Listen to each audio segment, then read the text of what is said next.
புனித பிரான்சிஸ் சலேசியார் திரு இருதய பக்தியுடைய ஆன்ம ஆலோசகர், ஸ்பிரிச்சுவல் ஃபாதர் அப்படின்னு அழைக்கப்படுறார். ஆனா பாருங்க, இயேசு தன்னுடைய திரு இருதயத்தை திறந்து காட்சி கொடுக்கிறதுக்கு 50 வருஷத்துக்கு முன்னதாகவே பிரான்சிஸ் சலேசியார் இறந்துடுறாரு.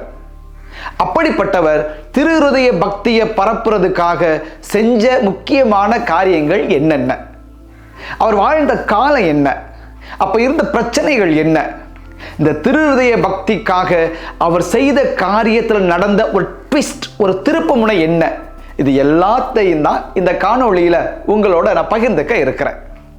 திரு இருதய பக்தியை யாரெல்லாம் மற்றவங்களுக்கு பரப்புறாங்களோ அவங்களுடைய பெயரை என் இதயத்துல பத்திரமா வச்சிருக்கிறேன். அவங்க பெயர் ஒரு நாளும் அழியாதுன்னு திரு இருதய ஆண்டவர் சொல்லி இருக்கிறார்.